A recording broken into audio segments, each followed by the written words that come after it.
Hi, my friends. Welcome to Sort of Brilliant, a show where the characters are made up and the sorting absolutely does matter. My name is Rachel. And I'm her best friend and co-host, Lauren. Every other week, we're going to invade a fandom and determine whether your favorite character belongs in Gryffindor, Hufflepuff, Ravenclaw, or Slytherin. We're the Harry Potter podcast that talks way more about any other franchise. Here, we use the sorting structure from Harry Potter as a common language without supporting the author or her beliefs. As for the sorting itself, there's bound to be some arguments along the way. But in the end, we're always right. According to us. According to us. All right, welcome to Sort of Brilliant. I don't have anything super clever to say to open up this episode, except that I'm really, really excited because Hannah is here and we're celebrating Hannah's birthday. Yay! Yay! I think that's exciting enough to open up with. I do too. That's why I said it. I exist. You said nothing, actually. You said nothing. I You said, sat well, there it's Hannah's quietly. birthday. And then everybody wanted to do a monologue, a super clever monologue for like 5 minutes when I was like, it's Hannah's birthday. Hannah, do you remember that time that you said you wanted to do a super clever monologue for 5 minutes? Yeah. I totally would have written one had I known. I don't know. I never do the intros on these things. I just show up and We really should give it to you. We should just let you take it away. Next time, come prepared. Okay. Thank you very much. Okay. All right. So, how'd everybody like Deadpool 3? I'm obsessed. Deadpool and Wolverine. Whatever. Yeah. Whatever. Yeah, that. Getting corrected already. It's been 30 seconds. You only get corrected if you accept the corrections, and I do not. I thought that was the best one out of the three. I liked it a lot. And I really like Wade. I actually agree after rewatching all three of them again. Yeah. That it's the best one. That helped me a lot, like actually situated somewhere, because first two are great. I enjoyed them a lot, but something about this one, I don't know, I feel like they've really honed their craft and more money in the budget, you know. You can't go wrong with that. I feel like this was the first movie where he wasn't just reacting, like he was actively making decisions. Interesting. Right? Because things weren't just happening to him. Yeah, I guess so. Yeah. But ton of cameos. Really enjoyed those. I immediately liked Chris Evans, so I knew he couldn't have been Cap. Wow. So, Wow. In front of my salad. That scene came up and she was like, not a single Slytherin here. And then she was like, oh, wait, I don't know what John. I was like, Johnny's not a Slytherin. No, he's a fucking Gryffindor. No. He can't do we be think that? else. Is that what y'all think? I don't know anything about it. Yeah. Well, it's what I would say based on Love that. I didn't see the second iteration of Fantastic Four, so the first one. Well, I haven't seen the second one, but based on his and the comics, absolutely. He's like stereotypical poster child. Which I guess is Gryffindor. spoiler if we ever sort Fantastic We can take Four it with that out if movie you coming want. out, but Oh, yeah, true. Because we've got I'm not sorting your any man. Joseph Quinn movie until we sort Eddie Munson. I'm not doing it. It's not happening. Rachel, that was supposed to happen next week, and you told me not to, so It was a lot to have you watch in time for that episode. I was and ready to watch it. I knew about it at the beginning of the year. You told me to switch to From. Literally nothing prevents you from watching it at any point in your life. It does, at though, all. because I'm not waiting another 3 Oh years for my the final God. season to come It's out like the next rest year. of you fools. It's Sure it next is. year. Sure it is. Yeah, that really helped you with things like Game of Thrones that you're going to end up going back and watching anyway. But the character you want Okay. to sort is dead, so Well, how's I the new ended up season not going to watching help? Game of He's not Thrones because dead, everybody Hannah. was mad. You don't know. Everybody was mad know. about the ending of Game of Thrones. And the reason I stopped watching it is because I was a little wimpy. So, and Game I of didn't know Thrones? anybody's name. House yeah. of the Dragon gave you more like bigger balls about it. Is that what you're saying? Yeah. It did. Also, That's it good. hasn't really been that bad in terms of like horrific death. Yeah, I don't really know where the line with you is. I give up trying to understand. I don't know anymore. Yeah, why? It's really funny how she's like, I can't really do a lot of the horror stuff, and like, which I'm assuming is like the graphicness of it, and then you're like Deadpool. Yeah. Yes, No, I don't like body horror. Being beheaded? Deadpool is body horror. Beheadings, No, like peeling skin off of your face or like, yeah, like. But you watched Supernatural, so I don't. They only did that once, and I closed my eyes when it happened. Okay. Just close your eyes; it'll be Right. okay. Well, Stranger Things coming to a podcast wherever you listen to this shit near you next year. At some point. Yeah, that's Probably that's happening. Rachel's birthday if it actually comes out. I thought you were going to be like, if we actually make it to that, like, yeah, if I make it. I feel like we've made it 4 years at this point. So you guys have just committed at this point. I think you. Yeah, we're just going with it, you know? But by then we give Eddie Munson time to resurrect, which is the most important thing. And then we'll have like so much more to talk about. Okay. Because he'll come back to me. I know he will. But we're not talking about him, unfortunately, though. We're talking about my Pookie Wade Wilson. It's your Pookie? My baby girl. Baby girl. I think he'd love that. I think he would canonically love that. I love him so much. Logan, I have like he's fine. I haven't been super invested in him. Other than like he was one of the first superheroes, and I love superheroes, and I loved like the X-Men cartoons growing up. But I loved him in this movie. So I guess the worst Wolverine is my favorite. I thought he was the most great. Broken one. The most I broken like him. one. He's is my funny. favorite. He's grumpy. You know, what are you gonna do? He like every time he comes in, I'm just like, oh my god, here goes the mood. Here goes everything. So it's going to be depressing and dark because this man can't have an ounce of joy or happiness. But then, like, this movie flipped that and gave us some joy and happiness with Logan, which I appreciate it because getting through everything that he's been in, that was hard for me. That was really hard for me. But rewatch was rough just because those movies are, most of them, really bad. Yeah, they are. They're bad. They're really bad. Old. And it's like, yeah, it was quite a bit. And it's not even bad in the way that like Toby's Spider-Man is, where you're like, I can roast it and have fun with it. Like, Yep. I was like, this is just painful. Mm-hmm. This is just painfully bad. Yeah. But we did it. We made it here today. Well, And, Lauren didn't watch Logan, but yeah, Lauren's cheating. I didn't She rewatch watch Logan. Okay. I didn't rewatch Logan. Ooh. No. I read a Go to summary the principal's to remember what office. happened. Okay, So well. this is what it feels like. So we're just sorting.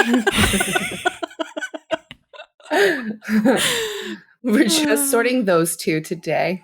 But there's so much to say about them, and they're such big personalities that I think we'll be here for a while. So I hope you're ready to not eat dinner and to just sit here and have this discussion. I For ate dinner.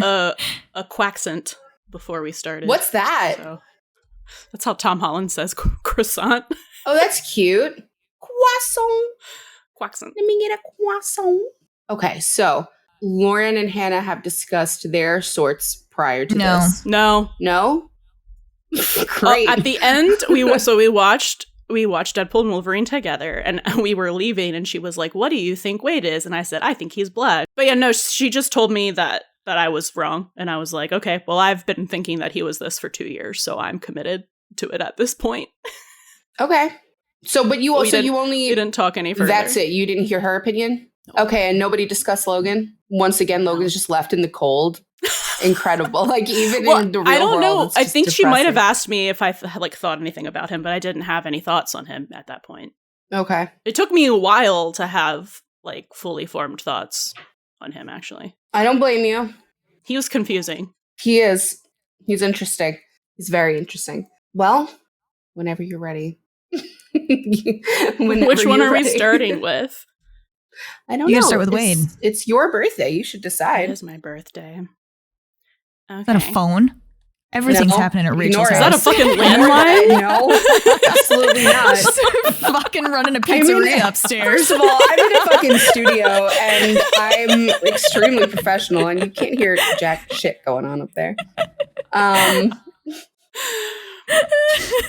Yeah, that was your mom calling me, Lauren. Anyway, we're gonna start with Wade. Oh, she was so excited about the U.S. women's soccer win today. She called me over Yeah. that. Maybe she's telling you. USA. No, that's not what she's calling me about. Okay, and you're not old enough to know what we discuss. So let's go ahead and talk about Wade Wilson. Cool name. Very cool name. Yeah. Wade Winston Wilson. Yes, I love alliteration. that. He's WWW. The World Wide Web, baby. Cute. What would Wade Wilson do? What would he do? Something Rachel, want to hear some lore? Want to hear some lore? Yeah. About Wade Wilson in the very original comics? One of the original runs was like, his name's not even Wade Wilson. He killed a man named Wade Wilson, and he's fucking crazy. And he recessed it to the deepest parts of his brains and took this man's name. There's about 14 different origin stories for this character. That was one of the first, like, that was 2 one runs, of the first though. ones. I don't Do subscribe you to know that one. anything about his parents? No, they're Canadian. I think the only thing that we ever like find out or are alluded to is that they were abusive. Like his dad was abusive. Yeah. This makes sense to me. Okay. Yeah. So like, I don't read Deadpool. Like I've read the Spider-Man Deadpool run. And I read him in other comics, but like I just watch videos of people summarizing his comics because they're too fucking depressing. Like if you thought Logan shit was depressing, Deadpool's is way more depressing. I love Deadpool and Cable. I don't think that one's that depressing. Okay. Maybe the team up ones are less depressing. I have read the beginning of Wade Wilson, like his first few original comic runs from the 90s. He's definitely evolved. He was a lot. He was much more in the vein of Logan when they first started him. And then they were like, never mind. He's a little silly. And then that happened. So I think it's better for him. He wears it better. Yeah. They're like, what if he just covered up his trauma with humor? I love how annoying this is my Logan. summary of Wade that I have written, which is Wade is a trauma onion, deep fried in gallows humor. Every layer you peel back, there is another layer. Super fun stuff that I think, it's not fun, this is sarcasm, but I think that the movies allude several times that he was abused as a child. And what manner that was, I'm not sure, but like there's jokes in every single movie about abusive dads and authority figures, like Dad, Scoutmaster Kevin, and like a lot of his jokes that are about himself are always like just slightly left of center, like, you know, just slightly different than the truth, but close to the truth. I agree. Yeah. Finn? No, I mean, I have a bunch of stuff written. I don't know. Do you guys want me to talk about him first, and then you can tell me how I'm wrong? Yeah. That's usually our shows, yeah. Okay. It's usually the format. So yes, was abused as a child. What is happening? Are they tap dancing? Her family opened a fucking pizzeria upstairs. That's what it sounds like. Fucking Italians yelling, a phone's ringing, some stomping just started happening. No. There's babies crying. Yeah. Ooh, everybody's here. That's about right. Continue. I won't talk, so you can just. So yeah. Also, just to tie up the abusive thing that I inferred is how he like reacts when he realizes that Russell was abused. Anyway, so then we know that he served in American Special Forces, even though he's Canadian, for an undetermined amount of time. And then we see him being a mercenary, working alone, being like the bad guy who's paid to fuck up worse guys. And he tends to take cases where he can like kind of be helpful, where he like is the first one we see is him like scaring this stalker straight and then not taking the money from the girl who was getting stalked. And then the time in between Deadpool and 1, he's fighting organized crime. And then because he didn't get to kill all of the bosses from that organized crime, his partner dies. Then he tries to kill himself in a bunch of ways. And then finds himself in the X-Men mansion with the 2 whole X-Men that they like to give us. And he tries to go along with like Colossus's X-Men rules because Colossus tells him that he thinks he's good. So he's like, okay. And then his first outing as a trainee, he finds a kid who has abused Russell, and then he drops the X-Men rules immediately to protect the kid. So I think he is a Hufflepuff. He's very loyal to 2 specific people who he kind of like relates to, and groups like the Special Forces. Like he still won't divulge, like he's kind of looked at as like a dishonest, like dishonorable person. He's a mercenary, but he still won't divulge details from the Special Forces that he was in. And then in Deadpool 1, we see him like spare the old teammate from Special Forces that he runs into. He's loyal to the group of mercenaries. and to like the idea or of ideal of superheroes. Like he is kind of like obsessed and like hero worships all of them. He's really about like fairness and justice when it comes to children specifically. And I think that has a lot to do with like him being abused as a kid. Like he says when Colossus is like, I don't remember what Colossus says to him, but he's like, I'm done with you. Like I've given you so many chances. And he's like, that kid was abused. You can tell, you can always tell. And Colossus is like, you're not judge, jury, and executioner. And he says, fuck your rules. Because like the rules, as soon as they don't fit in with, you know, what he thinks is just, he drops them. But he said, fuck your rules. I fight for what's right. And sometimes you have to fight dirty. That's kind of like his whole mantra. So like the whole perceived, like first glance of Wade is that he's just like what he calls himself in Deadpool and Wolverine, is that he's like a one-trick pony, that he just, you know, that he just makes jokes, he doesn't take anything seriously, and he doesn't really care about anything or anyone except for himself. But really, he cares, like he says, when he's sitting with Happy, which is just a beautiful scene. When he's sitting with Happy, he says, I care, and I know that I turn everything into a joke, but I care, and I want to use that feeling for something important. I want to matter. And I kind of took him repeating, I want to matter, that's all I've ever wanted, like said a lot of times during that movie, to kind of mean that like he wants to feel useful. Like whenever he feels like he's valued, that is when he is happiest. And I think when we don't get like the details between like what happened at the end of Deadpool 2 and Deadpool and Wolverine, like how he went from bringing everyone back, like his time travel shenanigans, and having his family that he made, which half of them aren't in this movie, which I also find confusing, but might just be like casting, like an availability issues. But we don't know what happens between that movie and this movie, where he like had this team and this family, which seemed like the direction he was going in, but now he's like aimless and trying to join the X-Men and the Avengers to like feel like he can utilize, what does he say? Like utilize his skills, right? For like a purpose. And they're rejecting him. And then he has that whole fight with Vanessa that we get the flashback on, where she's like, you got rejected and then you like took a knee and you never got back up.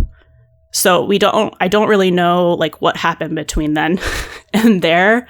I don't know if he was like trying to like find something that was like on books that was more hero-y, so like there would be a like lesser chance of something happening to Vanessa again. I'm a little unsure on like what exactly his motivation is, just because I don't know what led him to do that. But I like overall, I think it's because he wanted to, you know, feel useful and feel valued. Oh, I think he others and dehumanizes large groups of people, which is like anyone that's worse than him. So anyone who hurts people who he views as like vulnerable or disadvantaged, that kind of thing. I have other quotes, but I can use them later to fight with you guys when you tell me I'm wrong. Are you ready to fight? Are you ready? Yeah. I've unmuted myself. So as to not distract you and your beautiful notes with the pizzeria noises upstairs. And I was being such a good listener. I really should get a medal for it. I'm so proud of you. Are you ready for a response? Yes. I would like to know how you didn't just describe to me a Gryffindor. I knew you were going to say that. Okay, well then I can't wait to hear your retort. I don't really have a retort other than there are just things that he does that I go, I don't think a Gryffindor would do that, and I don't specifically have examples written down. Rachel already retorted. So yeah, Rachel. When I told Rachel that you thought he was a Hufflepuff, she's like, Hannah would never understand us right-siders. And I was like, okay. I'm so glad. Listen, I'm just glad you didn't try and tell me he was a logic house, because I was just going to straight up tell you that you were stupid. Not get cuckoo up in here. He's one of the two. Fair. I'm not gonna hit you with he's obviously a Slytherin. Like, no. Well, in my head, I was like, I don't know, maybe you guys think he's one of those weird Ravenclaws. Because, like, the Ravenclaws can be illogical if they have systems that aren't, yeah. I get that. They've gotten me sometimes, too, where I'm like, are you just a weird Ravenclaw with a strange system? But I don't see a system in Wade, and I also don't see, like, the telltale signs of Hufflepuff, right? So where you see othering, I just see roasting. Like, the X-Men, they're a bunch of virgin losers, as he constantly says. Not my words, they're his. And he just makes fun of everybody. He makes fun of superheroes, like me, ya boy. And I felt such a kinship with that. But he's not othering them. That is roasting. That isn't him dehumanizing them. That's not him saying, you guys don't inherently have value. Because that's what othering is. That's going, you're less than human, so you don't have value. I don't think he does that. Okay. But I don't think that he tells them that they're like subhuman, like you pieces of shit. No, he roasts everybody, including himself. So it's kind of like a baseline for everything. Nothing is off limits. He's joking about everyone, himself first, and then he's gonna mock you all, no matter what. Like, look what he does. What's his friend in the cab driver boy? Dopinder. Loves Dopinder, but he's giving him horrible advice and also mocking him at every turn, and but loves Dopinder. I think the one he probably roasts the least is Vanessa, but still a little. It's just my God, he just does that. Everything's a joke. Everything is a joke, and I think a Hufflepuff would get sick of that. Of everything being a joke? Yeah, or of making everything a joke, because some things. I mean, some things can be off limit and some things probably should be. And I think a Hufflepuff has a better handle on that and when to stop. Healthy ones. Maybe ones who aren't completely because in the comic books, well, in a lot of the iterations, he goes crazy becoming Deadpool. And this one, he was already like that before it happened. So that's just his personality. He's just traumatized. So it's the gallows humor.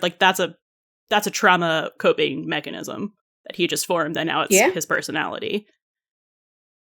I'm trying to remember Hufflepuffs that I know that you humor as a coping mechanism, and it's difficult for me to pull one, whereas I could pull 50 Gryffindors that do that. Well, yeah, because we're all funny as a coping mechanism by nature.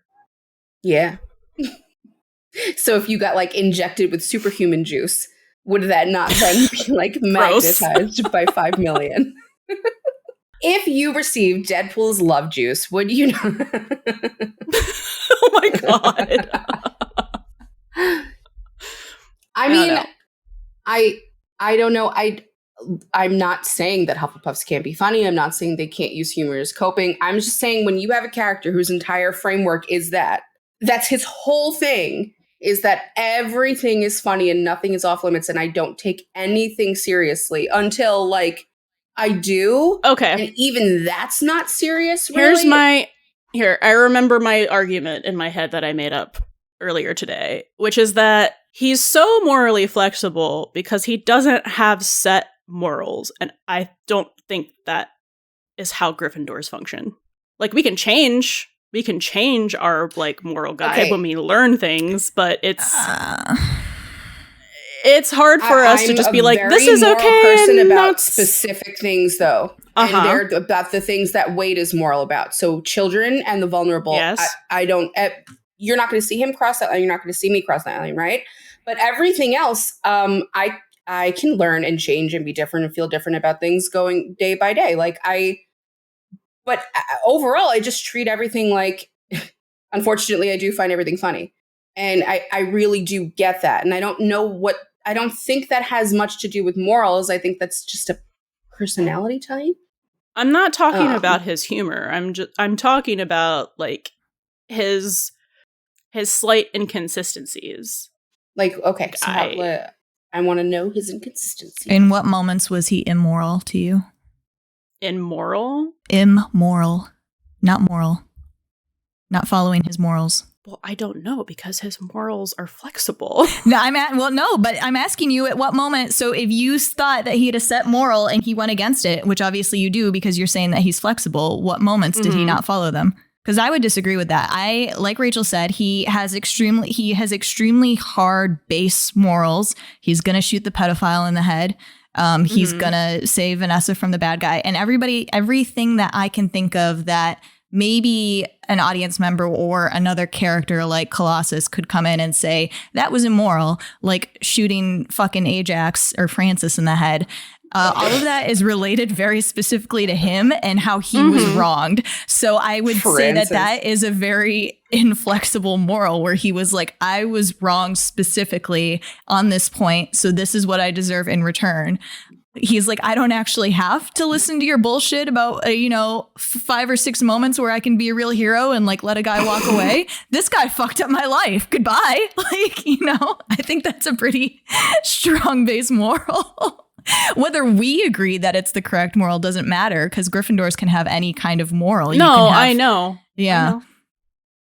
I don't even disagree with anything he's done specifically, honestly. I think just because he's a little crazy, I was telling Rachel, I was like, sometimes he's a little hard because he does have something. He is, whether it's like neurodivergent or whether he does have a diagnosable mental illness. Yeah, there's something going on there where you're like, something's like you're not somebody that is like straightforward to read. Just but inhaling bricks of that's crack. on purpose. Inhaling bricks of cocaine. You can't like. Yeah, exactly. But his baseline personality is not changing though. And he's obviously outside of the mentality box to everybody else in his world since he knows he's a fictional character and speaks to an audience. So,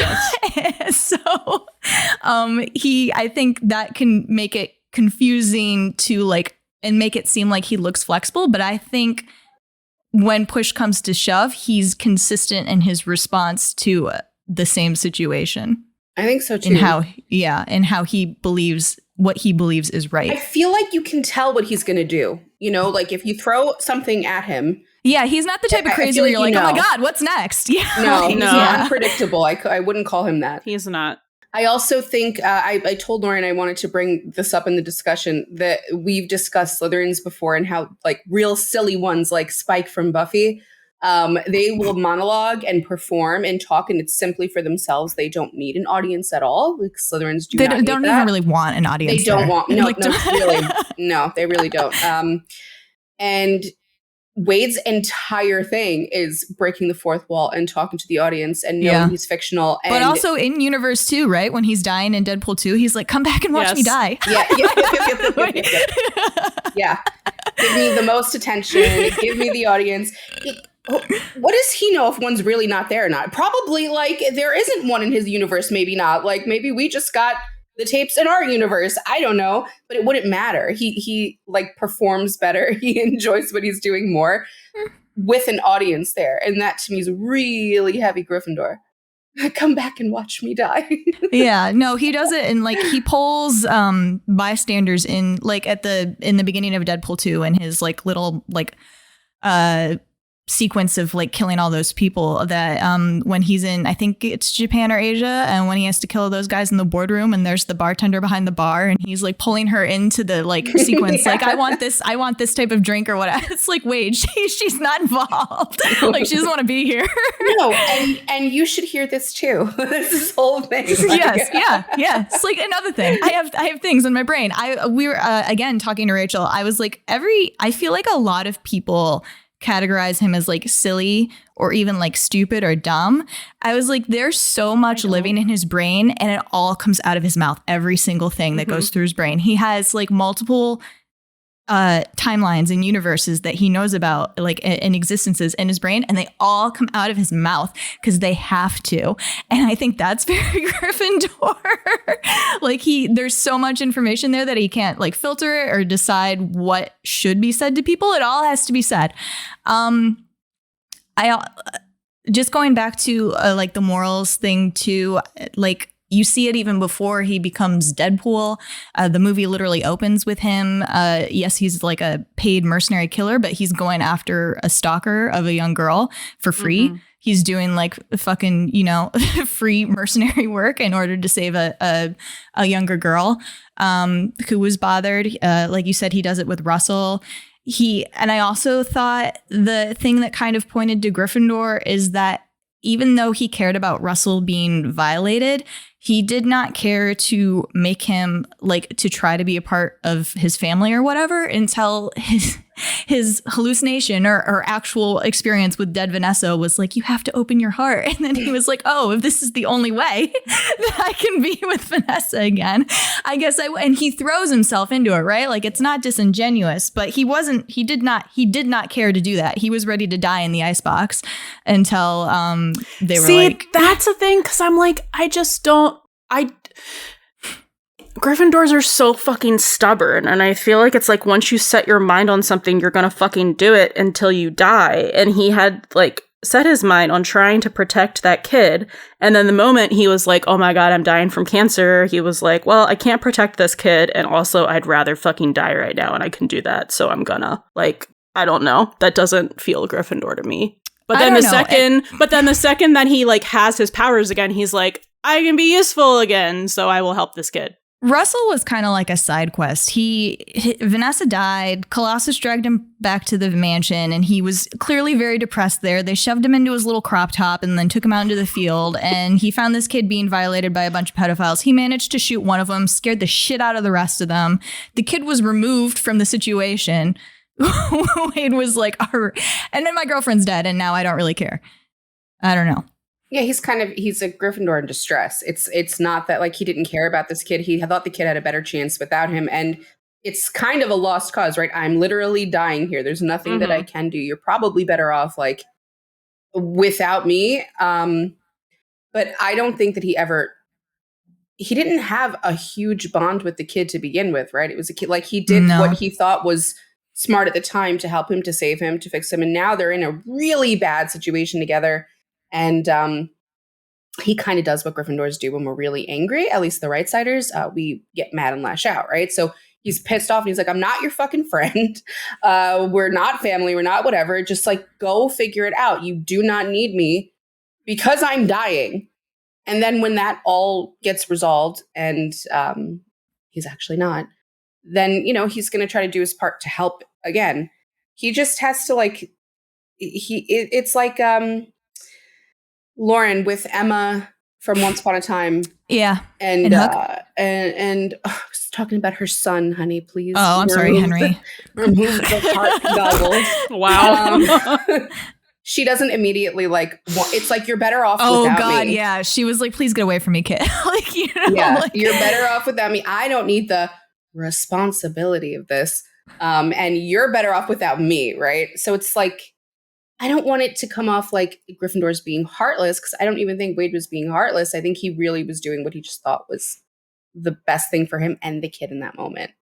Oh, yeah. I mean, Wade has a history of this too, right? In the first movie when he gets diagnosed and he leaves Vanessa against her wanting him to leave. And that whole thing is not just, I don't want you to have to take on the responsibility of taking care of me. Wade's also pretty vain. Obviously, that's basically what the first movie was about, right? Like, it's not just, I don't want you to have to watch me die and take on the responsibility of having me die. Like, I'm not going to look like you're going to see me sick and weak, and I don't want that.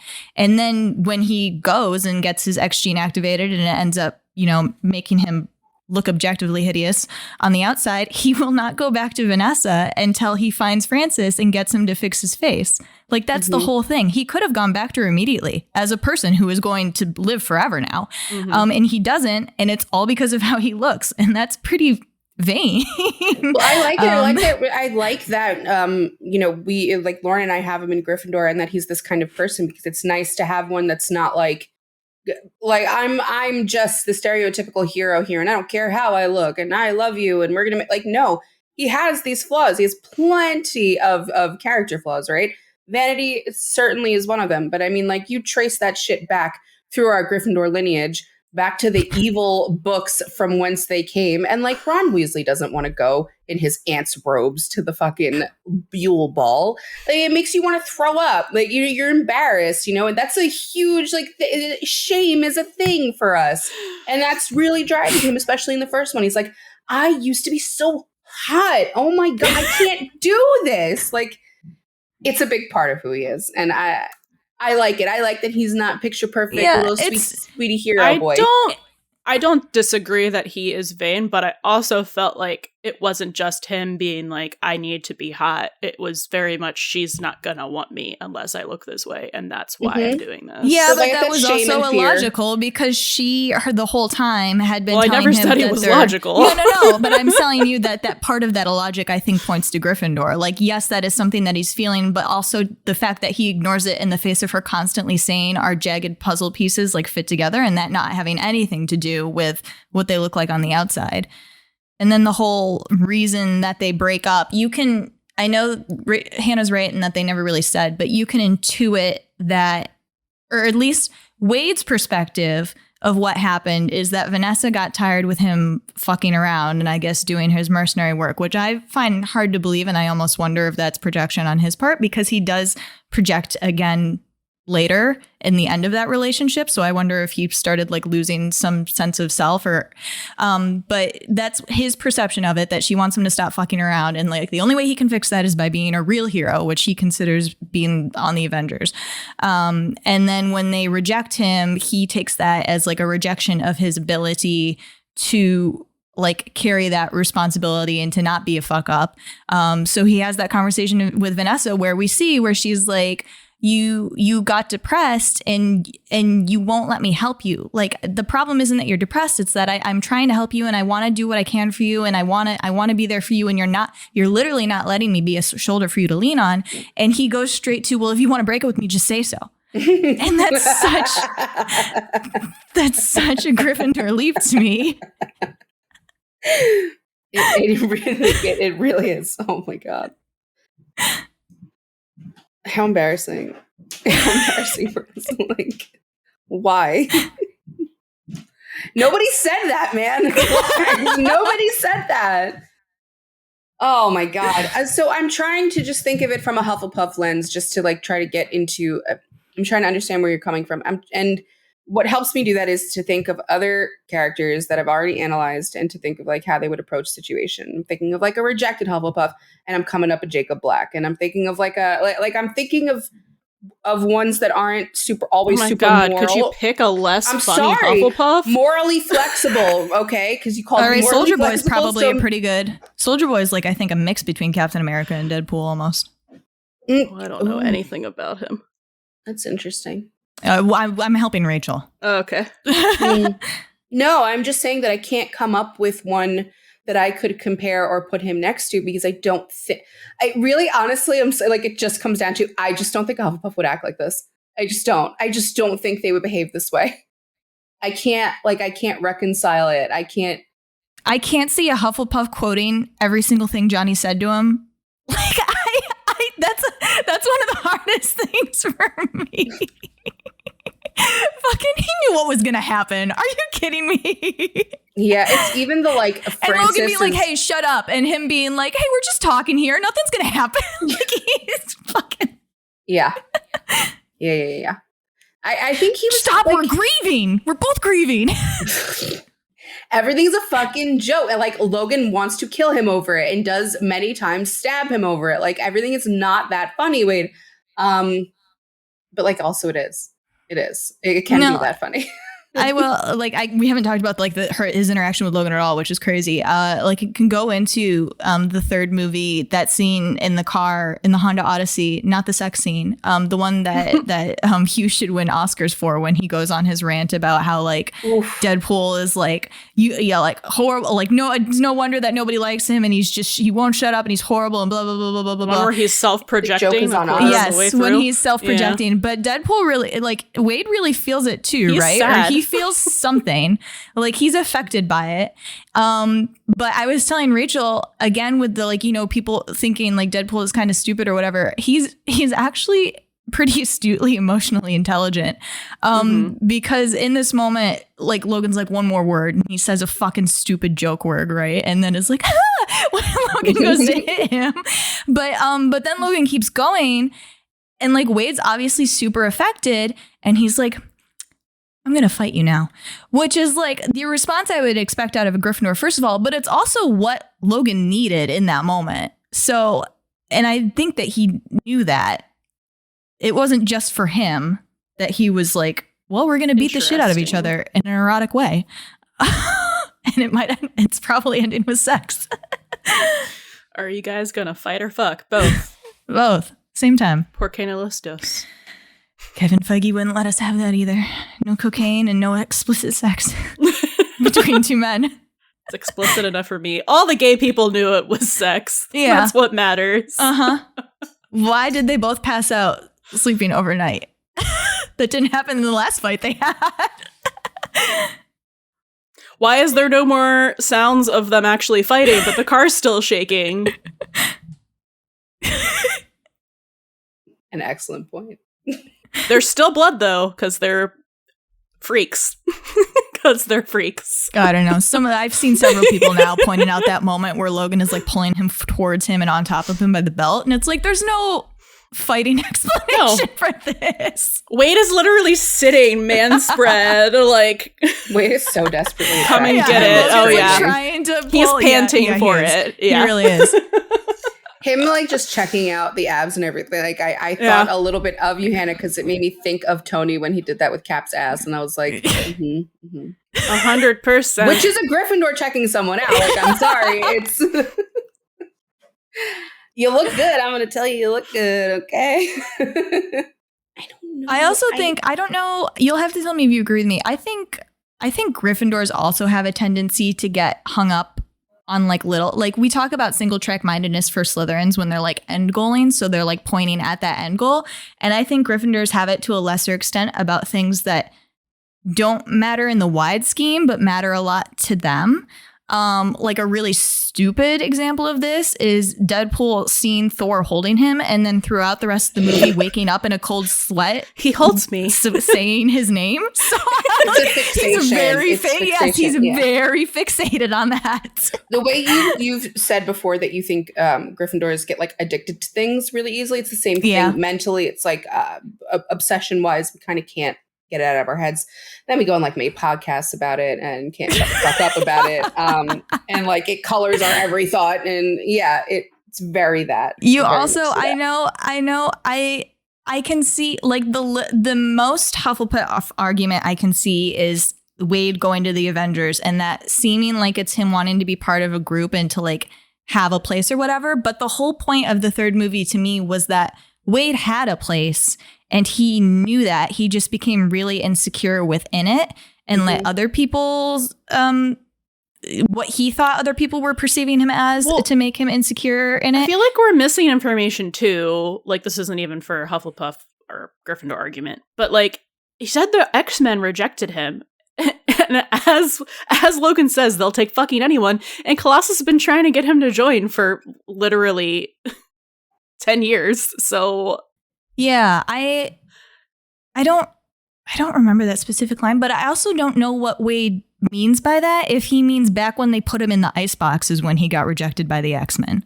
So like maybe. I can see him never going back because Wade's got a streak of pride too. Like, you're missing pieces, but overall, I don't think that he's seeking community or that he's seeking to like really find himself at all. Actually, to say that I just want to matter is because he probably felt like he was disappointing Vanessa in some way. And this all surrounds her. Yeah. And I have doubts about that even being true, to be totally honest. Like, right. Yeah. And I think a lot of it was just in his own head. And and I think you can see that in the fact that Paradox pulled him into the TVA and said, you're important for some reason. And he immediately was like, I'm Marvel Jesus, obviously. Like, Like, he clearly does not have a problem. He does not owning have an the identity. space All he right, lives that's the in. best Yeah, argument he for does. Gryffindor that you could actually make. Like, if you pulled somebody who was like, if you pulled I'm Cass, a chosen one? if you pulled Cass from down on Earth where he's been trying to make it work with Dean, and like whatever pulled him back and was like, actually, you know, like barring having like parasites living inside your brain like he did with the Leviathan, yeah, like he's gonna be like, I don't know about that. I don't know if I'm equipped. The Marvel Jesus should have sold you. I'm that's pretty big. That's a pretty big giveaway. Yeah, I don't know. Because it's not. How do I put? You bring up Cass was great because look at Cass when he was told like, now you're God. He's like, okay, now I'm God, and I have to do things in a very explicit, specific way. Wade is like, I'm Marvel Jesus now. I can do whatever the fuck I want, and I'm going to stab you, and I'm going to hit you, and I'm going to like he just it's not structured that like he's just like, yeah, that's cool. I hope it looks cool. I hope it feels cool. I hope it is cool. Like he's just so. Oh my God, I'm sorry. He's like textbook to me. And I think almost. And I think like Cass, it's hard too because that whole time was Leviathan, right? You can take it later in like season 9 when there were the factions of angels on Earth and Hannah was like, you're a leader now. He was obviously very insecure in that role that they were pushing him into. Well, I think it's different for 2 reasons. First is that Cass is autistic, and second is that Cass doesn't fucking like his community.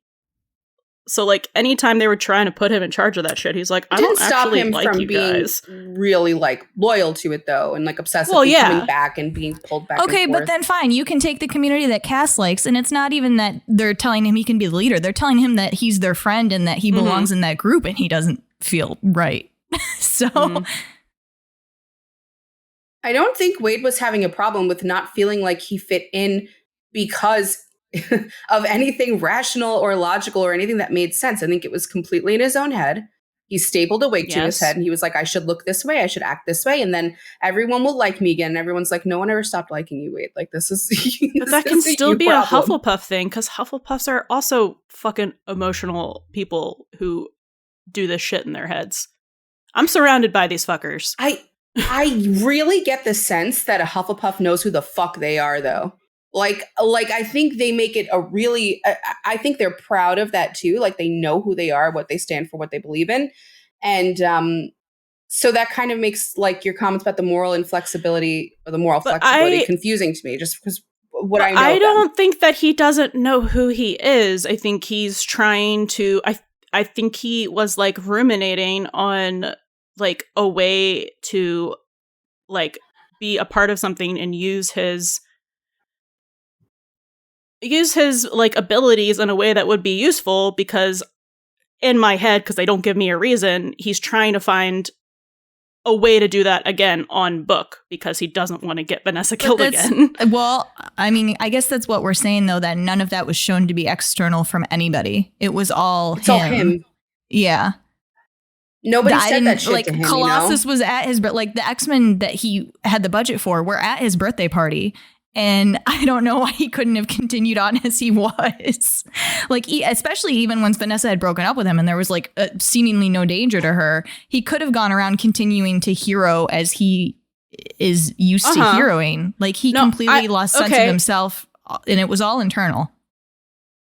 Right. But you're saying a Hufflepuff can't internally like be mentally ill or depressed or have anxiety and think these things. I think like there's make them more up and cases spiral? where a Hufflepuff is affected externally because of like the way that they're treated by their community or the way that they see their community functioning without them.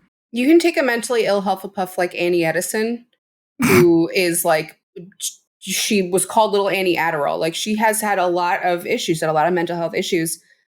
It never, ever, other people's opinions and thoughts of her and who she was, she did not give a flying fuck. Like if she wanted to be in charge of a club, in charge of the school, she was going to run that shit.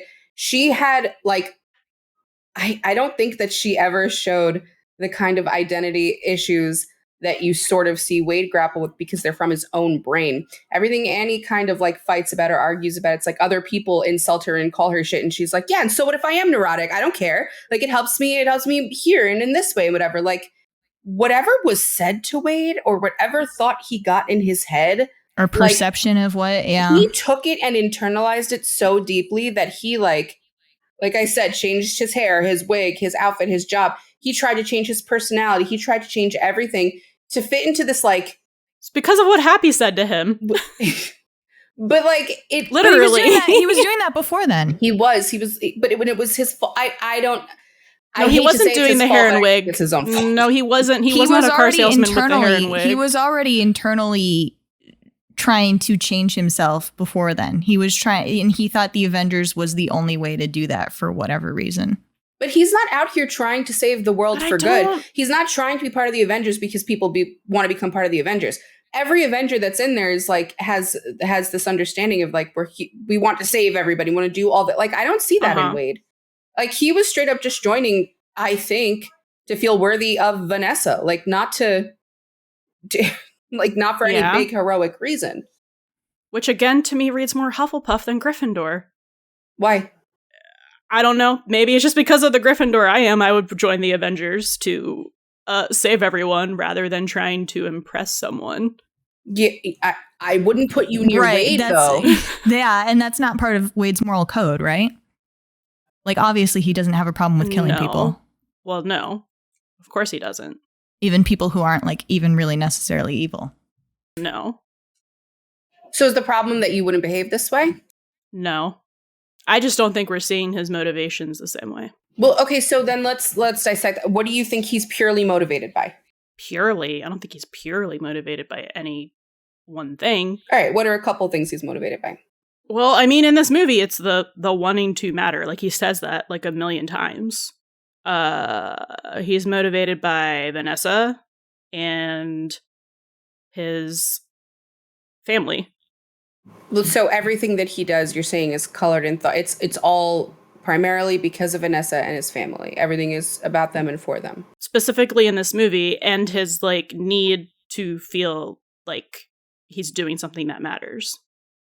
Mm-hmm. But why do you think that he thinks that he doesn't matter anymore? Because when he was doing work for, like, that girl Megan, when he, like, kicked the stalker's ass, or when he was, like, just helping anybody out, like, does he think that those things don't matter at all suddenly anymore? Like, what's... I don't know. We're coming back to this thing where he is doing some sort of spiraling in his brain, and you think that is a Gryffindor thing, not a Hufflepuff thing. And I think it can be an either them thing. Can be an anyone thing. That like truly genuinely spiraling over like just a mental crisis. Well, that's not house specific. But I think it's very important to, and I have my best friend's a Hufflepuff, my partner's a Hufflepuff. I have so many of them. And it is really, really important to them to feel trusted, valued, important, like they matter to their people. It's so important. And if they stop, if there's something that happens, even if it's like perceived in their head, like especially I'm thinking about sorry to call it my best friend, she's never going to listen to this, but my best friend who has anxiety and depression and ADHD, which I think Wade has all of those things. It's very easy for her to just perceive things and fucking spiral in her head off of which is actually an ADHD thing, but to perceive an action or something that is said as rejection and like spiral and ruminate all that over and over again. And that can affect. But at what point do they start then making that everyone else's problem? Because Wade does that. Wade makes his shit everybody else's problem. And I'm not like saying, call your friend out right now and tell me about, like, I'm just saying, because I don't see many Hufflepuffs doing that. He spirals out, and then his shitty behavior, because of his own shitty feelings about himself, leads to mass murder in some cases and leads to bullshit antics that annoy the fuck out of everybody. And everyone literally just starts stabbing him to shut him up. Like, that's where I think we diverge, because he goes to an extreme level because of his own attitude, his own feelings, his own thoughts, his own insecurities. He spirals out to me like a Gryffindor would in this ridiculous universe, right? Like no one really is like this. But again, if we were injected with super juice, yummy. Well, no, it could definitely, and this is, I mean, I'm going to keep using my best friend as an example. She's never committed murder to my knowledge. All right. I've never gotten that phone call to help hide a body. But like, allegedly, there are certain like things that she will think about herself, and I will say, I'll have like a conversation like a la Vanessa with Wade, where it's like, this is not a real thing, or like, you need to get out of your own head about this thing. And then they keep doing that thing until it becomes more and more of a problem, and I have to keep saying, hey, this is still not a thing. But then is she then like, okay, well, fine, we won't be friends anymore, and I'll stop talking to you about this, sorry. No. Well, that's what Wade did with Vanessa. Yeah. This is what I'm talking about with extremist behavior after the fact, where a Hufflepuff can be reasoned with a lot more easily and will listen to logic and reason a lot better. Vanessa didn't do shit. I'm telling you, like, she didn't do anything there. Like, so much of this was in his own head. And okay, so then fine, Hufflepuffs and Gryffindors can both do that. But then when you're presented with the solution and you still choose to spiral out and explode everything around you, and then you don't talk to your people anymore, and then like a year later you'll send them an invite to a birthday party where even they're looking at you like, wow, I'm really here. You're really what cool. was You're the okay? solution? Like, to what? To him spiraling. What was the solution that was presented to him? Logan. Oh, well, it was like, please open up to me and let me hear about your feelings. And like, we can work through them together because I'm here as a partner to you. Just like she and did. And he was with like, that's cancer. too much for you to take on for me. That's too much for you to take on for me. I'm not worth that. I can't put that responsibility on you because I know how I would feel having that responsibility for another person. Same shit you said to me last night about the show that we're watching. He's Anthony Bridgertoning things around him. It's not cool. Like, you're making decisions for people around you based on like your own insecurities, your own problems, and you're taking that agency away from them. And I think that's something you realized it as a Gryffindor, you'd fucking hate yourself for. Yeah, and I think that's something really commendable that you can say about Hufflepuffs and their certainty about other people and what they can do for you and the role that they play in your life. Yeah, they're not going to decide for you or be like, well, no, I know you can't handle this, so I'm going to walk away. Like, no, why don't you be honest? You can't handle it. You don't want to have the fights about it. You don't want to have to worry about it or see the look in their eyes of judgment. And you're going to blow everything up and walk away. And then like probably come back later and be like, hey, so sorry about all that. I joined the Avengers, so now you have to forgive me. Like, no. I also think that like I feel like Wade continuing to say like, I want to matter on a on a grand scheme was largely like shrouding his actual motivations. I think that's what he was saying and what he was intending to, but the movie very quickly turned into him only caring about saving his universe, right? Like the rest of the timelines, he was whatever. The rest of these people in the void, like, it was confusing to me because it starts out about his like, who am I? I want to matter, whatever, and then immediately dropped. It's weird. It's like not a continuity error, but it's like almost like a. No, I think it's part of him being like, this is supposed to be what I want, so that other people can see me in a favorable light, and like this is the responsibility I'm supposed to like hold up for other people. Like this is what a hero is. So this is the response. Yeah, he does. I don't think he truly does. No, I don't think so either. I was never under the impression at one point in this film that he gave a shit about any of that. Really, I think it was to bring something back to show to other people, like, look what I did. Aren't you proud of me? Well, I think he drops that because he wants to save his universe for his people, which again, I'm filing under loyalty. Yeah, but Gryffindors aren't not loyal. And well, yeah, I get that. Yeah, and Gryffindors have people that they like and will do anything for in a leadership capacity too. I never at any point saw him like, this is my community. It literally just his family, which you'll see Gryffindors doing anything for their family. And he doesn't, I don't know. He's never in any of these movies, which is why I think Rachel and I are having a hard time with him suddenly wanting to join the Avengers and it wanting to be for I want to matter team reasons, because he's never in these movies ever indicated that he enjoys being on a team. He's not good at it. He doesn't work well with a lot of other people. He can do the one-on-one aspect pretty well if it's the right type of person, but he's not a team player. That's just not, and he's fine with that. And I think everybody else is fine with that too. With him, like even when he's in team up situations, it's like, let Deadpool go off and like do whatever it is he's doing over here. And so I just can't get over the fact that even him saying like, I want to matter was more about him mattering on a very small scale, only to the people he cares about. And that's not a community. It's just his family that he cares about. Because even when Paradox was like talking about how other universes are going to die, like it was only his that mattered. It was only his timeline. And it was only like his Logan at that point, like the one that he chose specifically after handpicking through all of them. Like he got to choose the one he wanted. And he was like, God damn it, I'm going to make this one work because I pulled it back out here. I can fix him. I can. Yes. I don't know. I just feel like I keep saying the same things. That means that I understand what you guys are saying. I understand what you guys are saying. I just don't wholly agree. I implore you to check into the side of you that runs on vibes and to really tell me that your vibes tell you that this man is a Hufflepuff. I implore you. I do not. I can't see it. I cannot position him there. Although, like, we started out thinking, all right, well, he's not a Logicast, so he's one of two, right? Like, I guess, I say we, I'm speaking for all three of us now. I'm sure at some point we all said he's not a Logicast, and you're down to the two.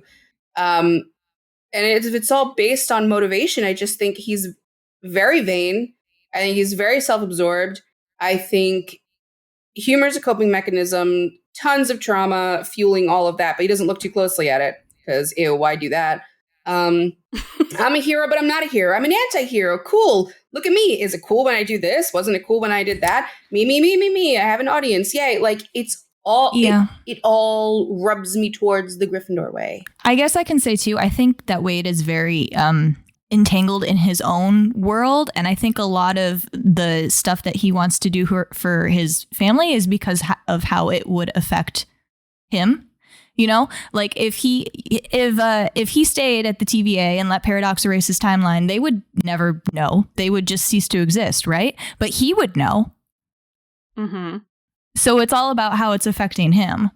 I don't think he's saving them just because, like, he would know they'd be dead. He's saving them because they're his people, and, like, he could go find other ones, but they wouldn't be his specific people. Yeah. Wait, why is that a problem? Like, well, you've lost me. The two of you have lost me. No, because of what Lauren just said, unless I misunderstood it. I was saying that his motivations are very self-centered in the sense that he's thinking about how the things around him will affect him, whereas Hufflepuffs think about the larger or whatever slightly larger community. And I don't think that's the way that he was coming at the situation. I refuse to whoopify him. He's not sitting there like, my people all the time. Like, it's the right thing to do, being like a good boy. I think a lot of it's very self-centered. Like, they won't be here to hold my hand anymore, and they won't be here to tell me that I matter and that they love me and that I'm special. Like, I think a lot of it is really, really driven by being self-centered. I do. I think he's got a big old ego.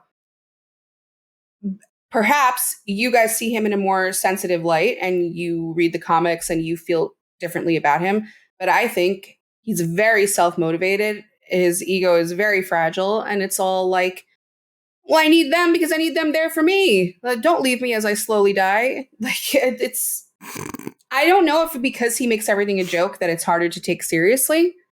But I do think that it's dead serious that he is like hugely egotistical in some ways and wants an audience there for major things and small things. And he wants people to say nice things to him and about him. And he wants to get away with saying whatever the fuck he wants to say back to them. Like, it's petulant behavior.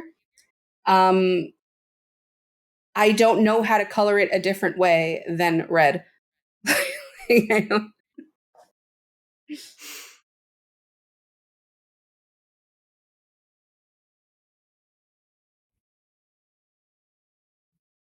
don't think we are going to agree. We don't have to. I absolutely never need full agreement at all. Like, I just think it's fun to have the discussion. So it is fun. I just don't think, like, I definitely know that he has an ego, and yes, he likes to perform and he likes people to validate him. But I don't know. I live with a Hufflepuff who loves attention and validation. I love you, TJ. So I don't know. Yeah, but I've never seen TJ get upset when people don't pay attention to him.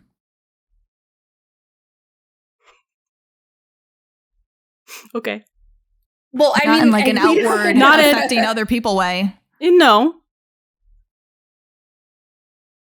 Wade's just a fucking menace. Like, I don't see Hufflepuffs being a fucking menace to everybody and making everything everybody else's problem all the time and exploding and flying off the handle about ridiculous shit. And like, look at me. Like, I birthed a Hufflepuff. I don't see that behavior in her whatsoever. Like,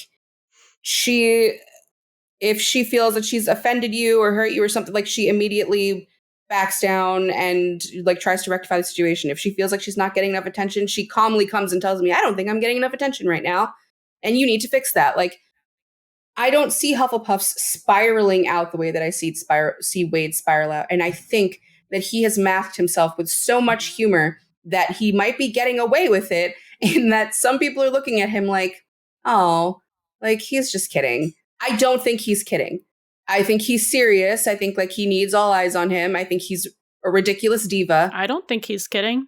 Okay, I said that good. at the beginning. I said everything he says is just left of center. Mm-hmm. I think he's a ridiculous diva. And Yes. the amount of attention that he needs like exceeds Hufflepuff levels to me. I don't know. The best way for me to do this, to see anyone else's perspective, is to put him alongside someone in that house. And I'm just having a hard time coming up with Hufflepuff people that are that dramatic and are that willing to make themselves other people's problems. I agree with you, especially in the sense that if you think about Wade, he's never alone because he's always talking to an audience, that he knows is there across the fourth wall. And he's never filtering. And he can't, the inability to filter. Like, I think Hufflepuffs can do that. Not everything comes out of their mouth right at once. Like, there's more. Something else I can think of too. So it's not exactly othering, but in the second movie, when Domino comes to join the team, and they're like, what's your superpower? And she's like, I'm just really lucky. Wade's like, that's not a superpower. And she's like, no, it is. And he's like, it's not. She's like, it is. I'm really lucky. And he's like, that's stupid. She's like, no, I'm really lucky. And he's like, you're hired. Like, he's not. And he still doesn't believe her. He never believes her throughout the entire time. But he's like, girl, you think. So go for it. Like, I don't know. I would see. Yeah, I would see a Hufflepuff in that situation, like, you don't really know what you're talking about, and you're not going to be an asset because that's not real if they're actually believing that that's not a real thing. And Wade was like, hey, everybody who wants to join, you can say that about fucking Peter. Peter didn't have a superpower at all. And he was like, I like the way your mustache looks. I also don't think they'd put people in danger. Like, I can't see Cass or Thor or anyone who's been in charge of an army in a Hufflepuff capacity, like, putting people that really shouldn't be there in danger. And he's just like, jump out of this fucking plane. Like, the lack of maturity is what really throws me off of Hufflepuff, because they're just so much more, they're just more serious people overall. It's not hard to be more serious than Wade. It's not. And actually I would take that X-Force moment too. If Wade is a Hufflepuff and is building a team, he should, as a Hufflepuff, be adopting that team as a responsible community. Every single one of those people, except Domino, died within 20 seconds of that team. He didn't care about anyone but Peter. Well, but Peter also died that first time around. Yeah, but he went back and saved him. He didn't save anyone else. Exactly. But the first time, he cared to the extent to go back and save him after he had the time thing. But when it happened in the moment, he was like, and like continue. You have to understand also that quest. Everything that he's doing, every choice that he makes, is because it's the most entertaining option, and he's performing for the audience and for what he thinks would be the most funny. So what would be so funny right now, guys? I'm just gonna go back and just save this one guy who didn't do shit. That'd be hilarious. Everyone's gonna laugh. Everyone's gonna think I'm so funny. It's like bizarre. It's bizarre behavior, but it's a lot of performing, a lot of dramatics, a lot of theatrics, And no, that's not exclusive to House Gryffindor. We've seen Spike from Buffy, who's very obviously a Slytherin. But when you start to think about like, why are you doing that? Why are you just performing? Like, why does everything have to be the most entertaining thing? Why do you have to do the cool spin and the cool kick? Like, why do you need all of this constant validation from people? You're not even hearing the validation back from the audience. Why are you doing the in-sync dance while you're killing all of these men? Why? Why are we doing this, Wade? What is the point? It's for a lot of external validation. The house that needs the most of that has, for the past 4 years of our assessment, been Gryffindor. He needs so much validation. So that's why I put him there. Please don't die. Huh? I was telling Laura not to die. It's fine. I've had this cough for 2 weeks. It's never going away. Oh, yeah, you had it when you were here, too. Maybe Sorry, see, I wasn't thinking about it's not chronic till it's over 8 weeks, apparently, Hannah. Because of my fucking ego. And like I needed to be really loud and be talking. So I didn't see my friend dying in the corner. So I was making a point. Shall we put me in Hufflepuff today? I mean, I'm a Gryffindor and I was listening to you, but also watching her die. Lefty. What does that even mean? You guys have these scales and you don't like it's show really them. Easy to comprehend. Excuse me, they were online at some point. We stopped updating the online ones. We have a whole graph. We know what we're talking about. Yeah, we know exactly what we're talking about. And after I understand, but like you have to show it to me so I can understand. Well, people listen to us talk. Perhaps if we had a Hufflepuff on board, that they would make that happen. But our egos are plenty stroked by each other, so we don't. No, okay. So wait, remind me what side is by which house? So the left, Every you know house how it goes in a circle. Yeah, I know. So I understand the basic. Yeah, I know. I'm explaining to Rachel. She didn't understand your wasn't question. listening. Sorry. Oh. Wow. I'm sorry. I went off. I went cuckoo. I'm sorry. Go ahead. Gryffindor right side is closest to Ravenclaw, and Gryffindor left side is closest to Hufflepuff, and dead center Gryffindor is the closest a Gryffindor could be to Slytherin. Slytherin. Okay. Interesting.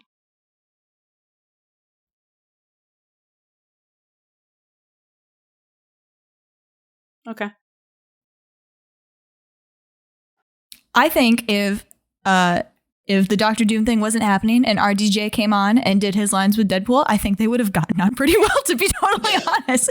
I think Tony would have thought he was fucking ridiculous. That's why Happy was so chill with it, because he was like, I literally dealt with this for the past 30 fucking years. You're the same. The most telling things. He's well trained in Gryffindorism. Yeah. In that right side Gryffindor. For the longest time, we had not Tony, in that Wanda left side furthest. Bullshit where Hobby's like, kill it. I don't want it. Tony was like our strongest example of what a Gryffindor was for the longest time. Like he was the most extreme, and he's pretty far version. right. Yeah, and I think Wade is also an extreme Gryffindor. That's why he gets pushed into the like. I guess it's the logic pocket, even though it's completely illogical, the behavior that goes on that side of the scale. Well, I understand that side being closer to the Ravenclaw, because that side of Gryffindor likes to poke it and see what happens. Mm-hmm. Yeah. And the control issues. Mm-hmm. Well, I feel like we all have control issues. Well, yeah, but more so, I think also it's the weird relationship with the authority also pokes its head in there. Yeah, he has this whole speech. He's on the floor. Who is it that has him down by the neck? I think it's Colossus. Oh, and he's like, no, we don't it's do the this. girl. Okay. No, he's like, it might be Colossus rules. Too. Yeah. Yes, I said that earlier. Yeah, I don't remember like the exact. Here, I have it. Please hold. Yeah, but that's the Ravenclaw influence coming. Like the right side Gryffindors with authority is fuck it or fight it. Like that's the only. I'm not interested in convincing you. Ravenclaws make it a little different. Ravenclaws are like bootlick it or become the authority. Colossus says, you are not judge, jury, or executioner. And then Wade says, fuck your rules. I fight for what's right. And sometimes you gotta fight dirty. Mm-hmm. Yeah. I'm so sorry. That's so Gryffindor to me. Like I'm no longer like I understand we disagree. So I'm no longer I'm not trying to like pull you to me, because I feel that you're pulling from real life examples, and I feel that you are surrounded by a lot of this house, and you're seeing a lot of traits in Wade that you see around you all the time. And that, I can't fight you on that. I can't like tell you you're not seeing reality. Like these are what you have around you. For Wade, I don't know anyone like him. I have to pull internally, and I agree with everything that he says and does on like a visceral level. And so I understand so deeply and so personally, it's difficult for me to move him anywhere else. Like that's fair. I also realize, because Lauren and I have had this problem too, that sometimes what may seem like the most obvious answer is annoying, and you don't want to do it. Like, I have had plenty of characters that I'm like, I don't want to put them in Slytherin. They're like, like Loki. Like, why do I want to put Loki in Slytherin? Like, really? Or really? He's going around wearing green. But I had to do it. So I don't know if that's coloring it for you at all. Because I don't think so. I think it's just that this is how I because when I get invested in a character, I do want to sort them because I want to understand their motivation so that I can do like the analytical shit. Yep. Do character analysis. And I did this like 2 years ago. And I think Lauren and I talked about it, because I was like, I asked my Marvel friends what he was, and my friend, other Rachel, who is a Hufflepuff, said, he's a Hufflepuff canonically. I was like, oh, show me. And it's literally a comic panel of like him and Hufflepuff. Mm-hmm. And I was like, that's not enough to like sort him as Hufflepuff. Also, fun fact about that comic panel, the colorist made him a Gryffindor, and then the editors, not even the writers, said that he should be a Hufflepuff. And I think they did it for the funny haha of it all. Like, who would ever put this character in Hufflepuff? Because Hufflepuff is wooby to the, the non-educated, which only Rachel and I have the degree. So I'm also just thinking about like extreme Hufflepuffs who have had things taken away from them, and what made them lash out and act the way that Wade does sometimes.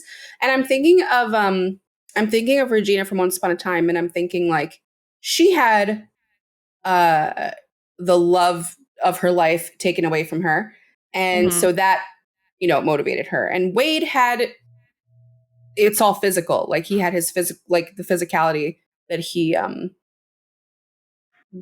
like adored about himself. And so that would lead to then like possibly losing Vanessa, whatever. But it all comes from a place of like insecurity. And when I think of unhinged Hufflepuffs, none of it's from insecurity. It's from like, you took something from me and you're going to pay for it. And with Gryffindors, there's always this like coloring of insecurity in everything. It's to a point where like I get like disgusted by us as a whole. So I don't know. I don't know what you're talking about. We are so secure. Yeah. And so is Wade, right? Wade's super secure. But like, I don't know. I can't. Well, yeah, you could take that even farther, right? Because in the second movie, he right away kills everybody that killed Vanessa. Like, he doesn't have anything, and then he's like, time to die. He tries to kill himself. Well, because he's like, I'm killing everyone that was involved in her dying, and so right. But then he was like, time to die. Regina gets to a point where she's like forgiven Snow, and they're on the level or whatever. But Regina is still like, but still, everybody deserves to feel as unhappy as I am. And if there's one thing I'm put on Earth for, that's what it is.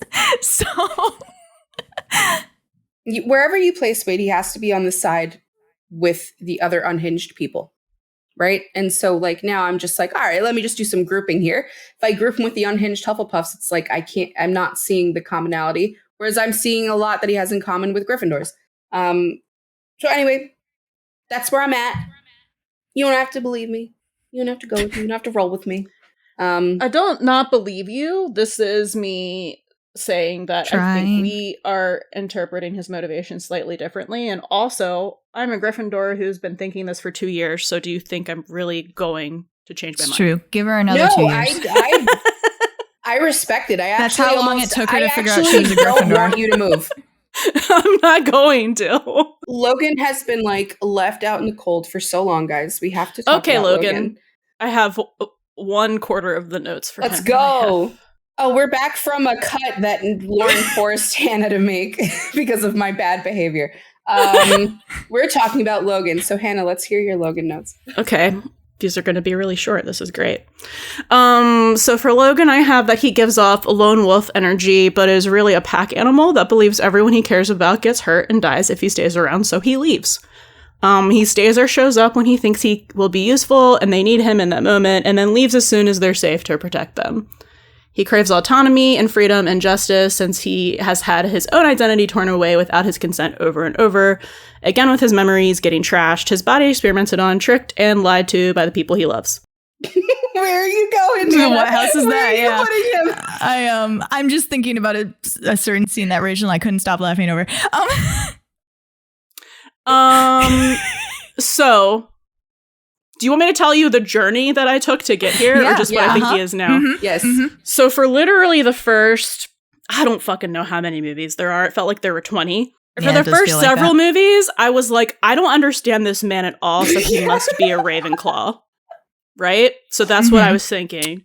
But I was Right. like, what's his system? Me too. I was like, What the fuck is his system? Yeah. And I was talking to my Ravenclaws who love Logan, and I was like, what the fuck? And they don't understand sorting. And I was like, if this man had a system that he ran off of, what would it be? And they were like, I don't know. And I was like, you guys are zero help. So yeah, I just was like, I don't know, he's a Ravenclaw for reasons. And then I was watching The Wolverine, and there was one line that I think Yukio said about him, like, always looking for justice. And I was like, a Hufflepuff. And then I went from there. And I talked to TJ about it. So you... And TJ personally Did you identifies with him. Did you rewatch Deadpool and Wolverine after you had them sorted? I did. And Yeah. you watched that movie and you said this is two Hufflepuffs interacting? I did. Wow. Okay. Wow, Opposite that's ends. harsh. That was a harsh wow, dude. It's fine. I knew I was going to be shamed. This episode, Okay, it's I fine. can understand why that would be cool. But why Yeah. I'm interested to hear why you weren't just like, oh, so his system must be justice. I couldn't come up with any other reasons for him to be a Ravenclaw other than me not understanding him.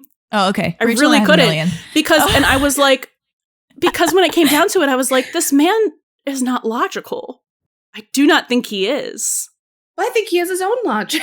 I do. Like, Sure, I have my own logic. Yes. Yep. Whereas the Hufflepuffs and Slytherins of the world follow like a baseline real logic, and the Ravenclaws and the Gryffindors are just wee making it up in our heads as we go along. I don't think he really, because his logic that he follows is just that he's like, I'm terrible and I'm horrible and I get everyone around me killed, so I should just be by myself and miserable because I can't die. Which doesn't seem like logic at all. But that is a It kind just of seems logic. like emotional bullshit. Yes, but it seems You're like still an driving emotion me through house. that. It Yeah. seems like an internal emotion That house also, logic. well, I don't know. That sounds Especially really when smart especially when everyone around you, like the X-Men around you, are like, we want you to stay and be part of our team and we care about you, and you're like, no, bye. The lesson he learned as a child and then for the first 120 years of his life was that his mutation makes him an animal, and as an animal he kills people. Okay. So that, like, that's how his brain was formed in that juice. Are you telling me that I was right for the first 20 movies? Yes. Oh my god. Wow. Yeah. Absolutely. Go with your gut, Shouldn't have girl. changed Come my on. mind. Absolutely. I literally Logan's- was like, you make no sense. Logan's That's literally fucking how I hilarious. sort Ravenclaws. I go, you make no sense. I So went through funny. a similar truncated No, journey. me I and Lauren watched went through. It was so fucking weird. We went through the similar- same yeah, thing, but so- twisted. but somewhat back because Rachel. So I watched them in chronological order. So I watched Origins first, and then I watched X1, X-Men, and Origins is so fucking bad. I watched Origins, and I was like, huh. I don't really. I just watched it and went, huh. And then I watched X-Men. where he meets this girl and like gets her to the mansion, and they tell him that there are other people like him, and he zeroes in on Jean and is like, hot, I'm gonna love this one. For no reason. And they're like, and Xavier's like, oh, there's some big mystery in your life, Logan. Like, you've lost your memory and you don't know where you came from or why there's adamantium all over your bones. And I know that's something you really want to know. And Logan's like, eh.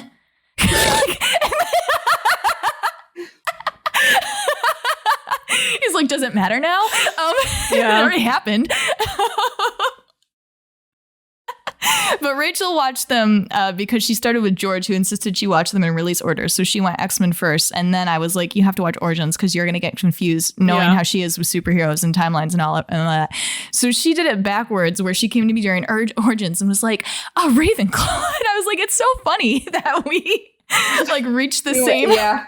He's giving Rogue is like, I don't want you to go. Like, I have this emotional connection to you. I care about you. And he's like, here's these dog tags. Like, all right.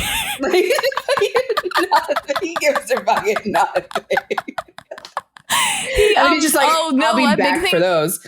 Yeah, a big thing in Origins is the fucking this was where Rachel was like, maybe she was like, she thought I was going to say he was a Slytherin. So that girl whose name I don't remember, that he ran off to be with and pretend that he was a normal lumberjack in the forest or whatever. And then he finds out at the end of the movie that she's been working for fucking what's his name the entire time. Stryker. Stryker, yeah. And he's like, how could you? And then he's over it. Yeah, he's just he doesn't even over want to it. kill her. Like, he's just like, whatever. That thing with his brother, where he's like, Rachel and I were talking about this. His anger is so funny because he gets so mad, like out of nowhere. He has anger issues. It explodes out of nowhere. And he like punches a wall. And then that's it for the rest of his life. Like his brother's at like killing all of these men who were on his team. His brother comes after him and is like, I'm going to kill you. And he like has a fight with him and then is like, okay, we're cool now. I immediately filtered him like into Stefan Salvatore area in my brain. I don't know why. Something about it, like seeing him fight with his brother and seeing the night, because I think his brother's a Slytherin. And so like seeing the two of them fight, I was like, Salvatore brothers. And he was so weird about everything. Like the kid's father was like, he was never your daddy boy. It was always me. And Logan was like, okay. Never did anything about it. Never gave a single shit.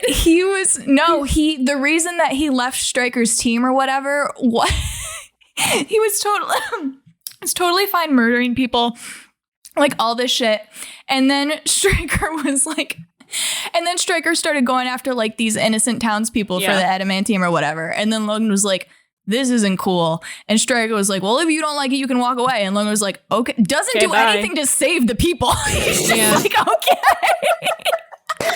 That's true. Couple that gets blown up for him. That she like, and he just like rides away on the guy's motorcycle. He does that in like almost every movie. There's some unwitting family that's like, let me help this sad broken man, and then they die. They're killed by Agent Z or whatever. And Logan's so fucking pissed at him because he's like, why'd you, like, there was no reason to do that. Kills him, like, lost the, like, nothing, like, didn't have to go to Stryker after that. This was the man in his, like, eyesight. And now he's dead. Yeah. So it's fine.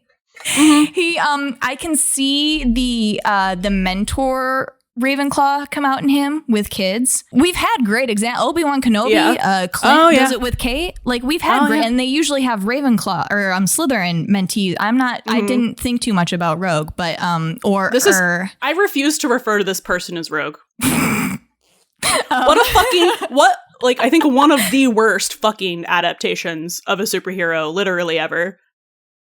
She's terrible. I'm sorry. Is catching strays out here. Yeah, right. Whatever. I don't. Yeah. But I don't know of any of the kids that he's been. But he's got that like mindset where, you know, especially in the second movie when he was pretending to be a teacher.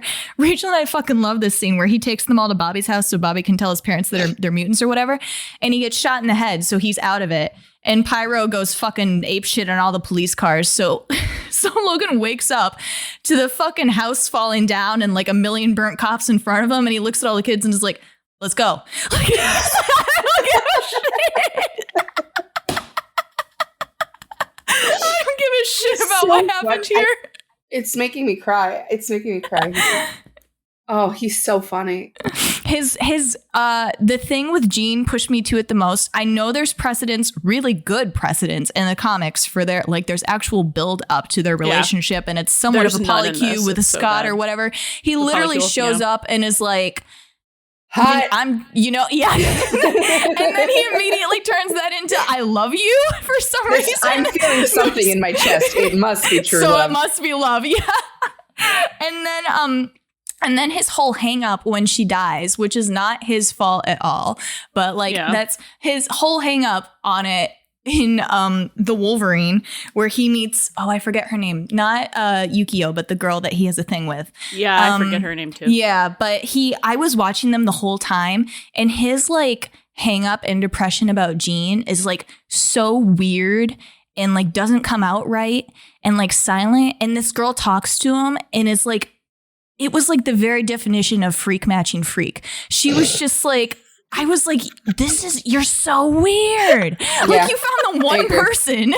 So weird. Like his reaction to Jean's death. I'm kind of sad we don't see her again, actually, because I know, really I did like her. It makes sense to me for Logan, though. It's kind of bullshit, too, that Logan is a end to the new timeline that Logan fixes when he goes back to Days of Future Past, because it's really shitty that he goes back and fixes everything, and then it's like a utopia where Scott and Jean are back to life and everything's fine, and then 2 years later, apparently Xavier's fucking melted all of them with his brain. 5 years in universe, but that still makes no sense. I thought Days of Future Past ended in 2024, and then the Westminster incident was 2026. The internet told me that it's supposed to be 5. Listen, the timeline for X-Men, it doesn't work. The timeline for X-Men is literally the worst. It doesn't work. And Deadpool broke it even harder because the movie that just came out is supposed to be present time, and Logan's not dead yet in our time. But anyway. It's fine. Well, no. The MCU is actually 2 years ahead of where we are. But that's still not right. Yeah. It would have MCU is in 2026 right now. Yeah, but then Logan would have just died, where Deadpool said he died in 2016. Because Logan had just come out, and when he knows when it came out. Yeah, exactly. Okay. Rachel's like, shut up. In that movie, there were so many things in that movie where I was like complaining about the timeline, and Nikki had to be like, Hannah, remember it's Deadpool, and like he can, because I was like, how did he get to 616? Which I hate that they call it that, but I was like, how did he get to that before he even had the temp bed? And she was like, Hannah, he's Deadpool. He can do whatever he wants. For Deadpool, and I was like, oh my god, I hate it. For Deadpool, it's okay, but Fox totally fucked their timeline before he got there, so whatever. Yeah. I truly only think he could have remained sane having both of the timelines existing in his head. I also think that it's wild that he keeps losing his memory and just does not give a shit every time he wakes up. He's like, he's like, he's been alive for 200 years. He's just like, this is what it is at this point. In X2 or whatever, when Xavier tells him where the bunker is that he got experimented on and tells him to go look for it or whatever, he goes all the way to like fucking North Dakota or whatever, the Canadian border, and stares at the store of the bunker and then goes home. And I was losing my mind with Rachel, because everybody like figures out that the bad guy bunker is like underneath, and they were like, Logan, you were just there. Like, why did you not see it? He's like, I didn't go in. Like, I don't give a shit. I looked at the door and I left.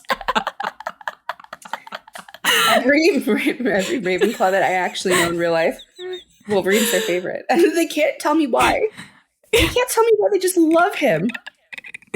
My and I think Gambit. My Wolverines. My Ravenclaws, Gambit, I think, Wolverine is one of theirs, and Gambit is the other ones, I think. Yeah. Well, yeah. And I mean, and if you take our belief that Rogue. I saw big. Well, I mean, we can talk about Logan separately in Deadpool and Wolverine and all of those moments that he was a Ravenclaw, but I also just got big Gryffindor Ravenclaw interaction energy from the both of them. But just from Logan's side, Logan just being constantly annoyed by Wade was big indication, but not really. The reason that I was laughing while you were talking, Hannah, about Logan just being able to walk away is because when Rachel and I watched the Deadpool and Wolverine together, at the end of the movie, when Wade's like, so what's next? And Logan's like, I'll figure it out. I always do. And Wade's like, am I ever going to see you again? And Logan's like, probably not. No. And gets up. He was going to leave forever. He was going to walk off and never come back. That is absolutely correct. No, Wade adopted him. But Logan was gonna Logan didn't care. Well, I think that's just his fucking pattern. No. I'm saying, like, we're not saying that Ravenclaws don't care about the people they walk away from. Yeah, but their I know. ability to do it and not give a shit. Yes, The ability I know. to detach. Which is another reason why I initially was like, he's got to be a Ravenclaw, because I'm like, who the fuck else is just doing this constantly and is like unaffected? It's wild. They have like Ravenclaws have this the detachment method down. Like, I guarantee if manifesting is real, if any of this like astrological shit is real, Ravenclaws are the manifestors, because the first law of manifesting is to detach, and every Ravenclaw can just drop the thread if they need to. Like, if they really need to or really want to. And Yeah. he happens to be one that's just always extremely detached. Like, Wade And will cry over him, he and has he to won't. be. Like, all the things he's hung up on are when people detach from him, usually by death. Like, they didn't really choose, but it wasn't his choice to walk away from him. They die in some horrific way that he feels he should have been able to do something about. And that's what he's hung up the most about. Yeah. Well, that's why he, even though like Wade grew on him like a fungus, is part of the reason. But because Wade can't die, that's like the big reason that he's like, yeah, sure, I guess I'll come be adopted into your weird fucking family. Yeah. And I also, I think with this whole multiverse thing, we talked about this a bit with Loki, that Slytherins have a really hard time with being like, you're not my version. And I think we alluded to that when we talked about Wade, but Rachel has also talked about how it would be a little harder for Gryffindors. Yeah. I think Ravenclaws are like, I don't really. So like, It's the same. yeah. So like, so X-23 is there and she's talking to Logan, like he's her Logan. And he's like, I have none of these memories. I have no attachment to you, but sure, you can be my kid. Like whatever. with all of the enthusiasm as the one she already knew. Yes. Yeah. No difference to her. I wish I had like long drawn out, like beautiful, eloquent explanations for the sorting, especially with Deadpool and Wolverine. But really, I'd just like to cite his face in where Wade is speaking or Wade is poking at him, where Dogpool is there. I was going to say his face in the background right before An the educated Deadpool fucking fight. wish. The way he says educated fucking wish is the funniest thing. Educated fucking wish. See? Oh no. And that's the reason he gets really fucking mad too. That's not a logical, like, Logan lied and his wish is not logical. It's not logical to assume that they can fix my universe. You're full of fucking shit. He's also like...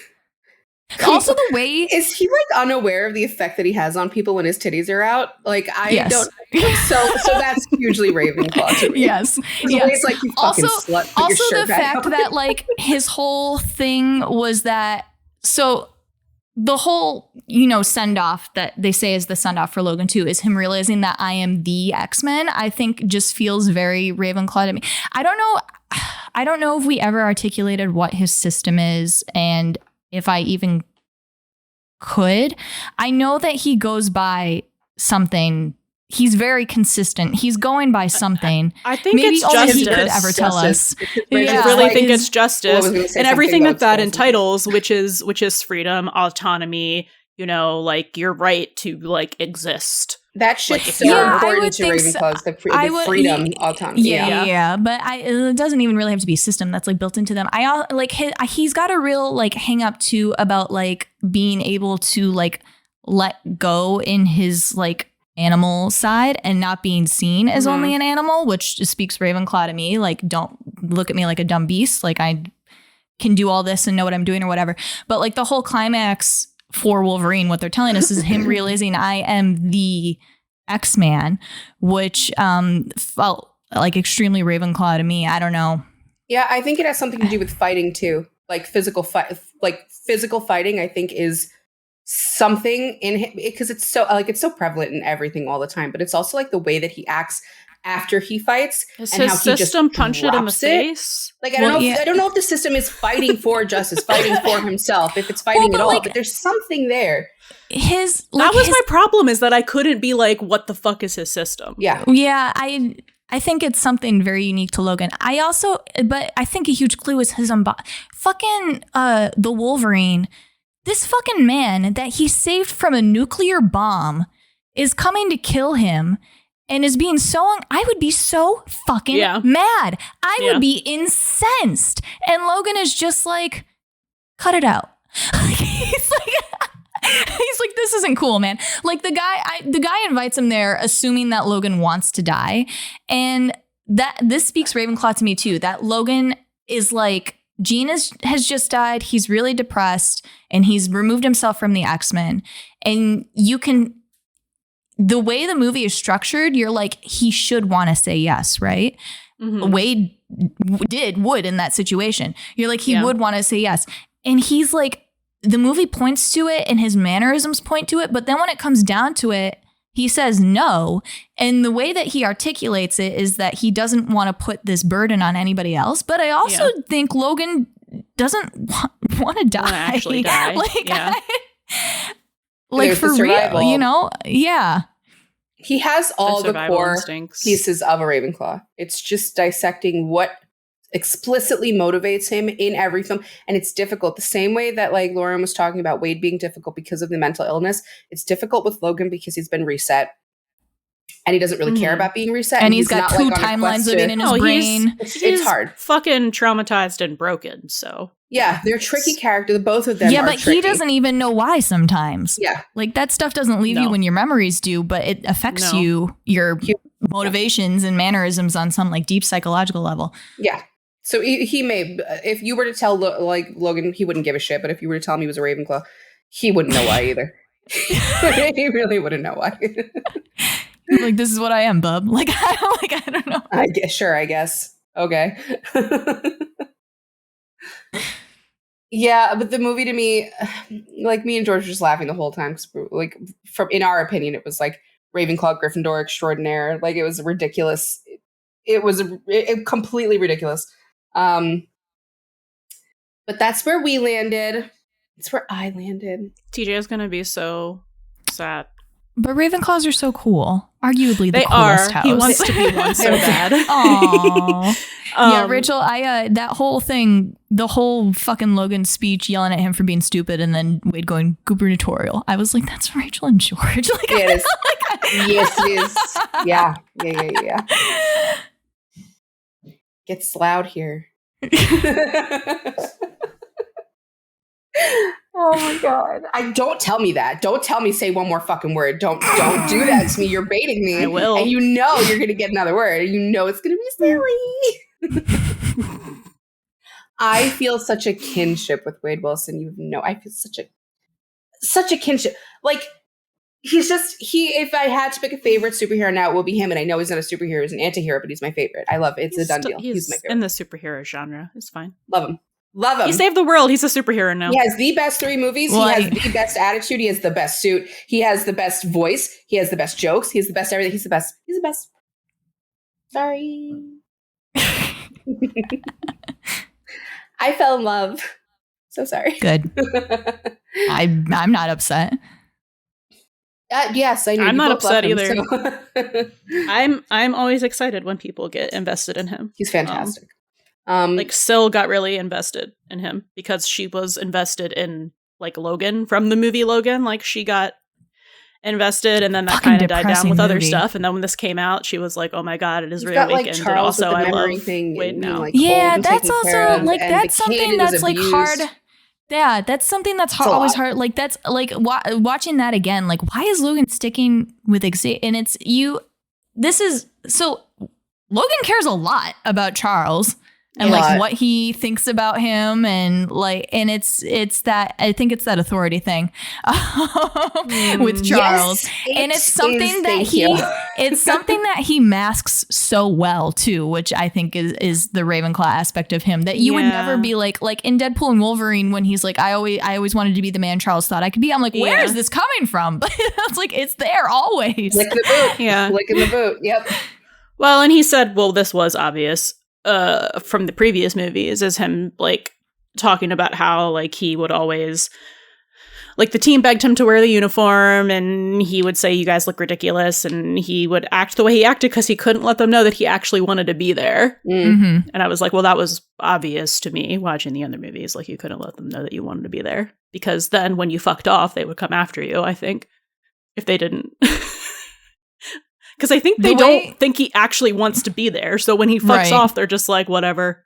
That's Logan being Logan. Let him go have his little thinking time. Yeah, that's what was so funny to me too, or not funny, I guess, but it wasn't just the fact that he like fucked off. It was the fact that he like fucked off and got drunk or whatever. But it was also again that aspect of like, I'm the Wolverine. I could have done something and I wasn't there to do something. Yeah. We didn't talk at all.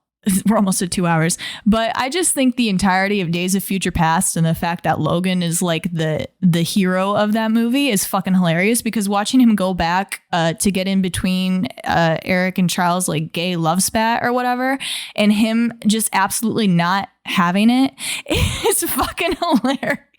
He's like, no, you don't understand. This is what's going to happen in the future. And I don't like it. So stop. And they're like doing their little gay hissy fits around him. And he's like, for real? Like, I like just don't have the time or the patience.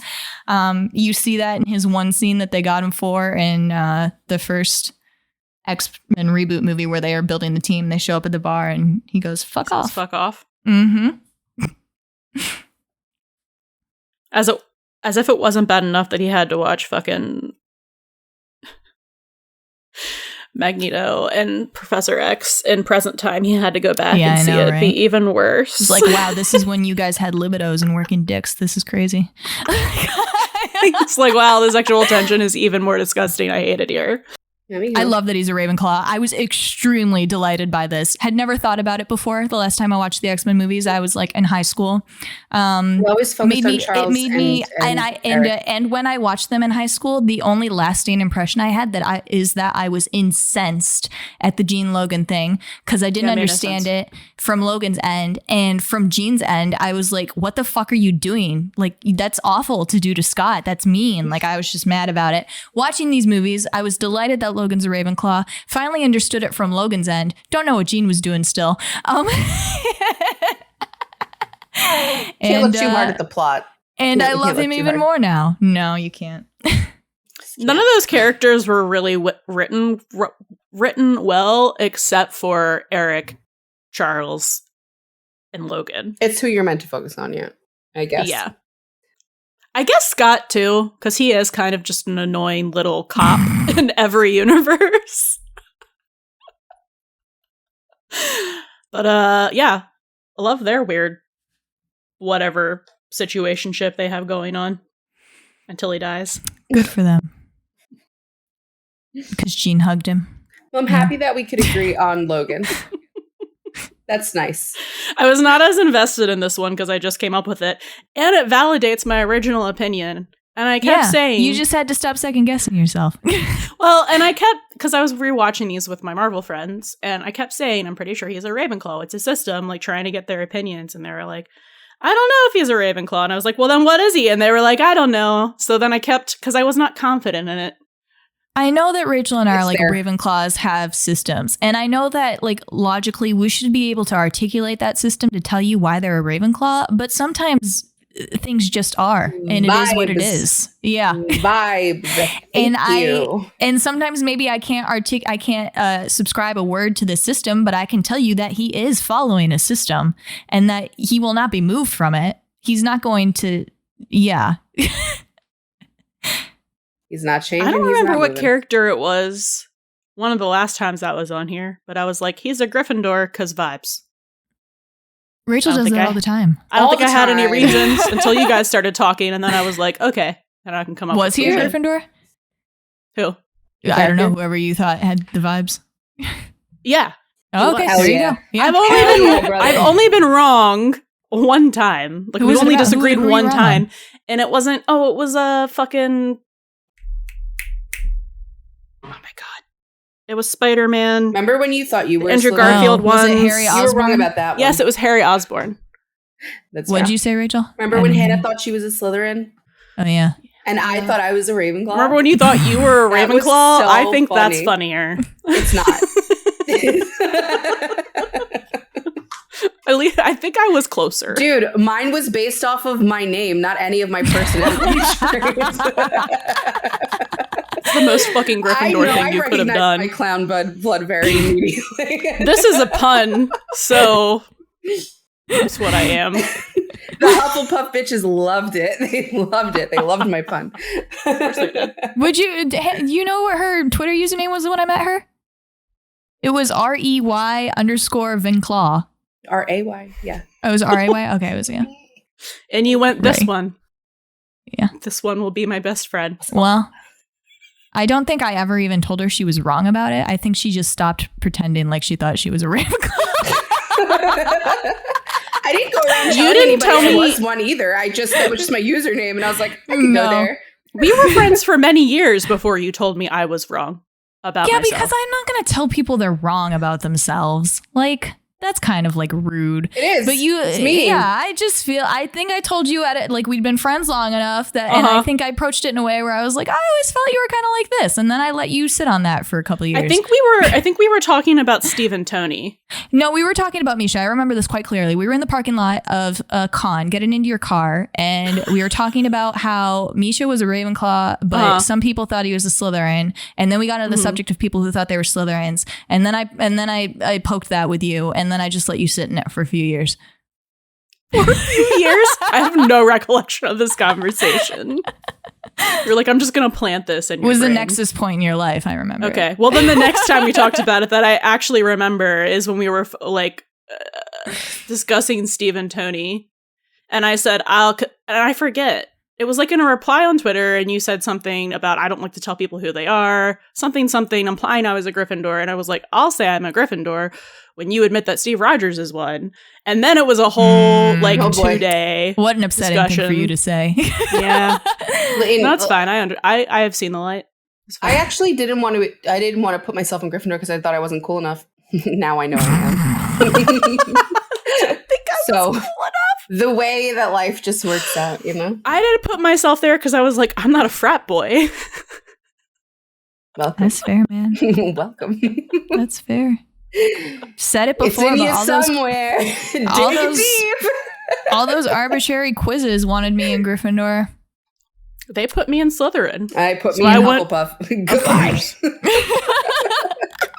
Nothing ever told me I was in Hufflepuff. or Although Ravenclaw. sorting hats chats, shout out to them. They did get me. So Oh, they That's got me when too. I took that quiz and it Yeah. told me I was They a got me too. Gryffindor, and I They got read me that like description. double Gryffindor. yeah, I got double Slytherin. So yeah. Yeah. I got double Gryffindor. Yeah. Yeah. Hell yeah. Shocking. All right. Well, so we didn't agree on Wade. That's fine. We'll revisit this with Hannah next year on your birthday episode next year, and we'll see if you've moved. I'll be interested. Probably Daredevil. When does Born Again come out? Does it come out before your birthday? So yeah, March. Sweet. All right. And it's 10 episodes. So There's a preview. It's going to be Hannah. Well, we've got to watch There all is of a preview. the first 2 seasons that they did, and the Punisher. And Well, okay. So you got to watch the first 2 seasons, then you have Yeah. to watch the Defenders, I don't then you wanna have to watch watch the the third Defenders. season. how much is he in the Defenders really? It's literally like it's season 2.5 of Daredevil. It's literally mostly about him. So he's like the main character, and then Yes. everybody. Oh my god! All right, That's we'll gonna make handle me- scheduling. I'm and gonna that watch stuff. That's Jessica not fun Jones for because the I actually listeners. like her.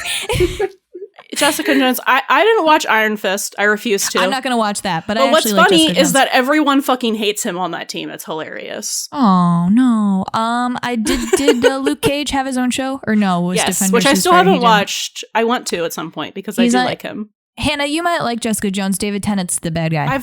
Who the fuck are you talking to? I've seen Jessica Oh, Jones. Rachel. I'm talking to Rachel. Who the fuck Sorry. are you talking to? I've seen everything David Tennant is in. Have you seen Jessica Jones? Of course I have. He was so hot in that and horrible. Yeah. Have you really? All right. Yeah, of course. Really? I don't know. That I show can't made believe me you feel willingly really watched a weird. superhero thing. David It made me feel really weird Tennant. because I still was like, I'd let him hit it. This is a problem.